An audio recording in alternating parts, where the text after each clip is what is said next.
Olá, amigos. Final de tarde, né? Solzinho batendo uma parte do rosto. Normal, né? Tão bonito, um dia bonito. Estamos aqui em Toledo, no oeste do Paraná.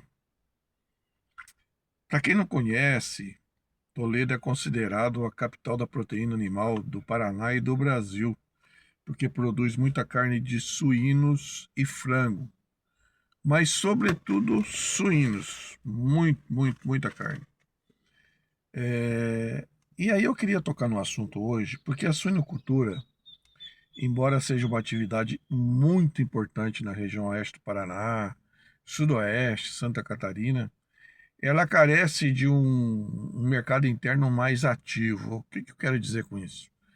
A carne suína ela é muito pouco consumida se compararmos a outras proteínas como frango, como carne bovina, frango, por exemplo, né?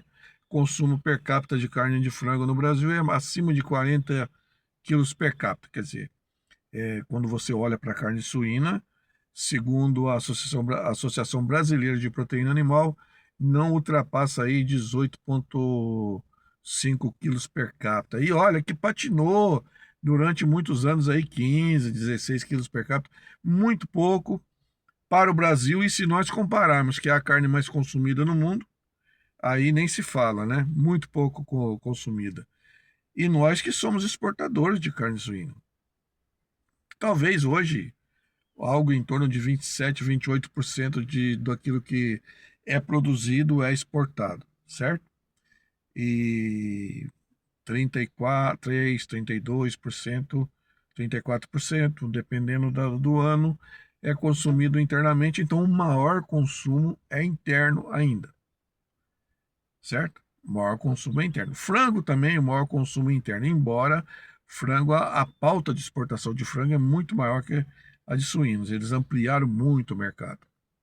Aliás, esse é até um assunto, né? 30% do frango que é exportado pelo Brasil vai lá para o Oriente Médio. E para aquela região lá, hein, que está em conflito, a carne com dificuldade de chegar até o seu destino final, tem que passar pelo Estreito de Hormuz. Essa é uma outra história que conversamos uma outra hora.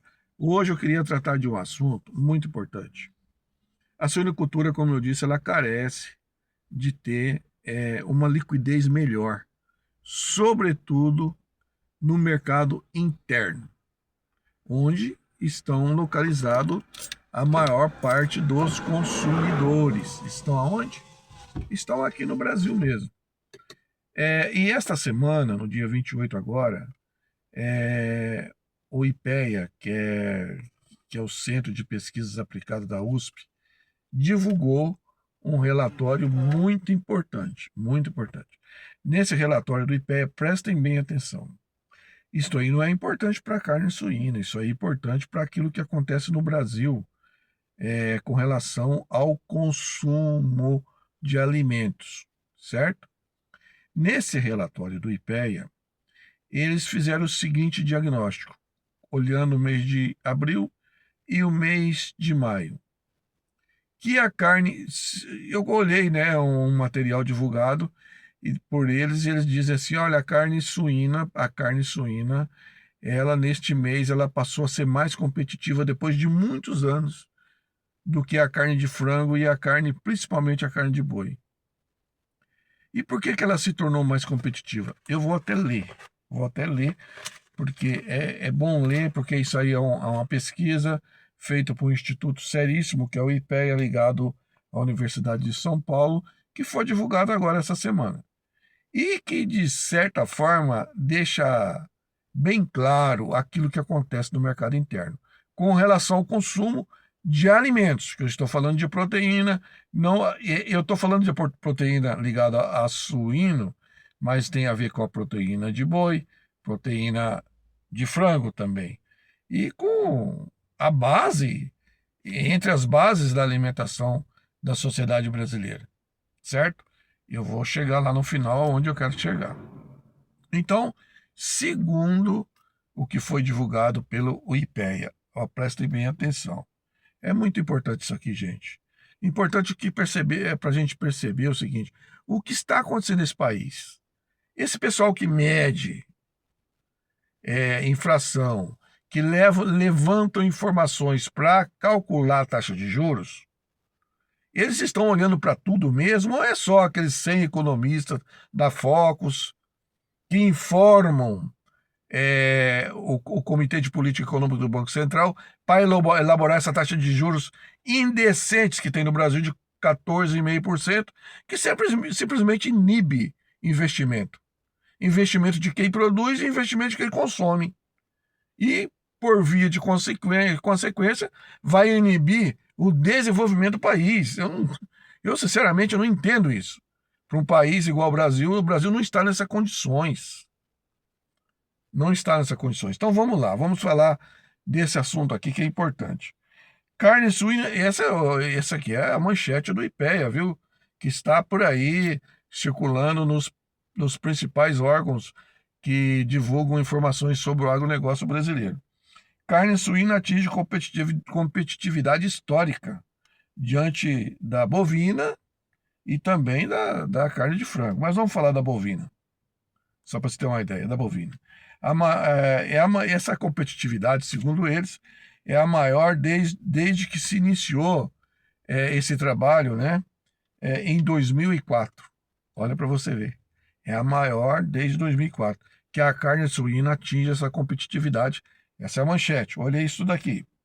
Então, nesta parcial de maio, segundo eles, que foi até o dia 26, 2 dias atrás,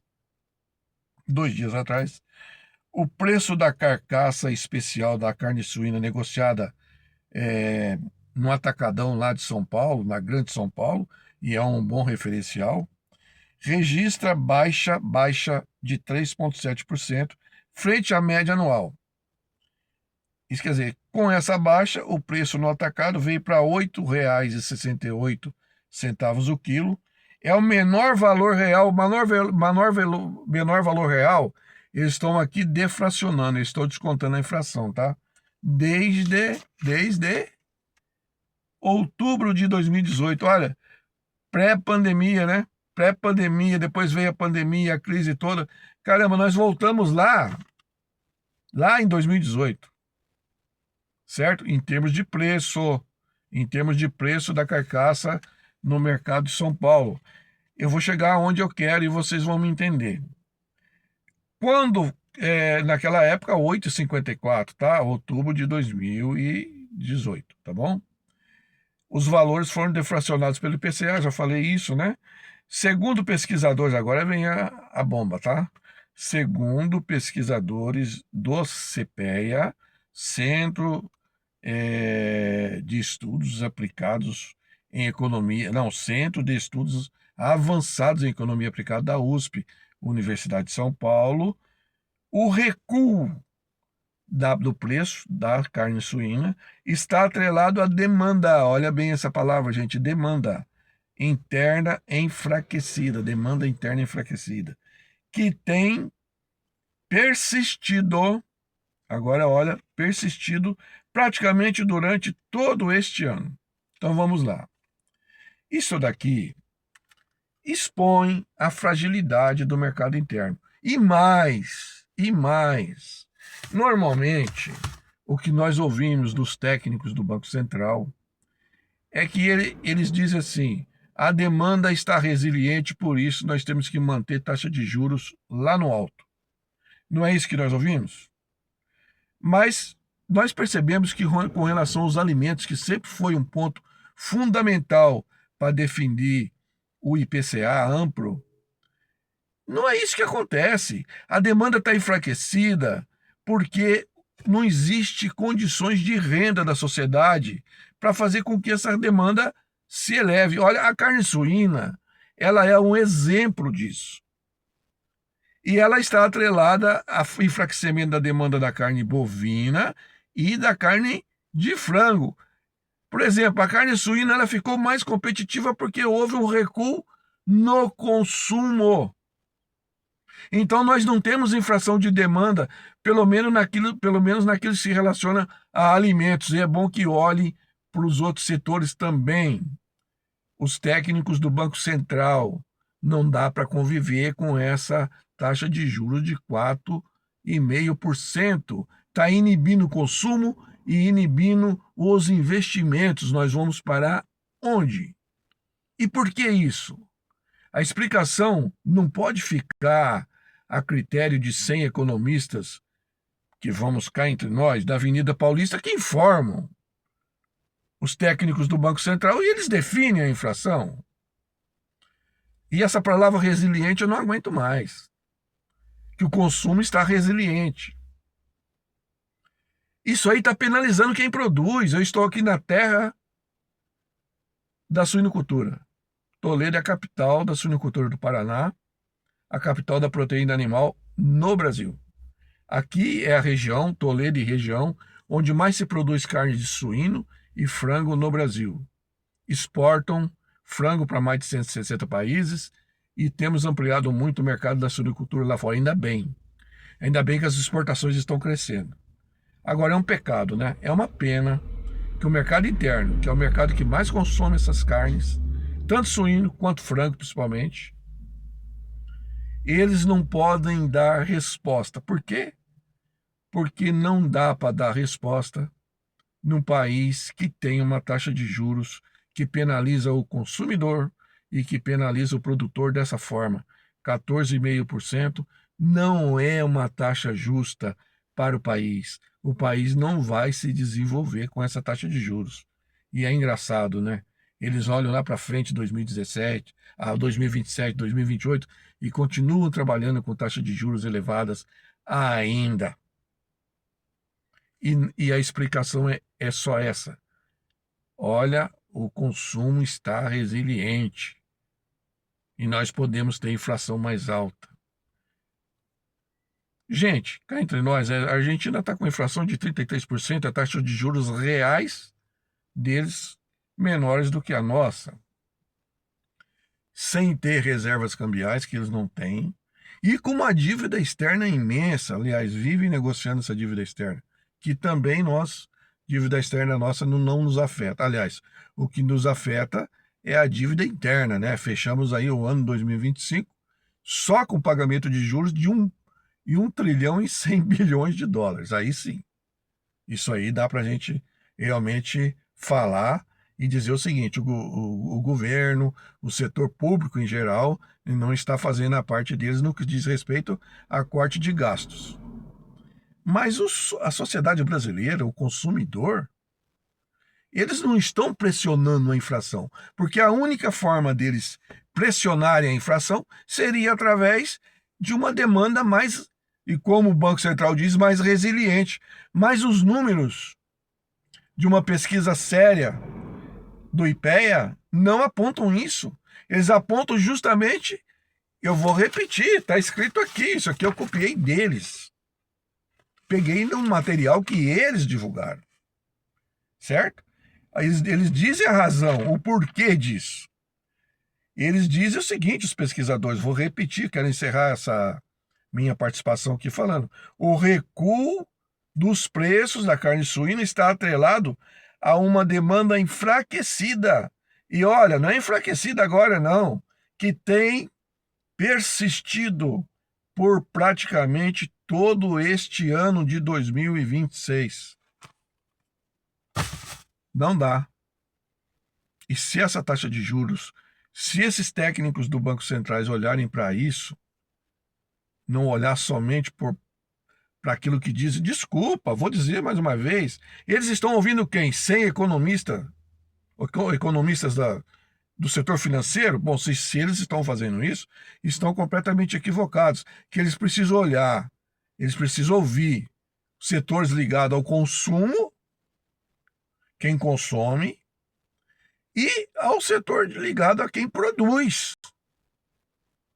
Não só o setor financeiro. Senão nós vamos conviver com uma taxa de juros absurda, tirando a competitividade do setor produtivo e a capacidade de consumo de quem pode fazer com que esse país possa crescer muito acima dessa taxa aí prevista pelo Banco Central de 1,8%, que é muito pouco para um país do tamanho do Brasil, com uma população tão grande quanto a do Brasil. É muito pouco. Nós temos que crescer muito mais. É um recadinho. É uma opinião de um técnico que trabalhou a vida inteira, né, formado na área de economia, no agronegócio, especialista em mercado, com 37 anos só dentro da Secretaria de Estado da Agricultura, na área de economia, e que conviveu com o setor produtivo durante todos esses anos. É só isso, é a minha opinião. Está errado. Alguma coisa de muito errado está acontecendo.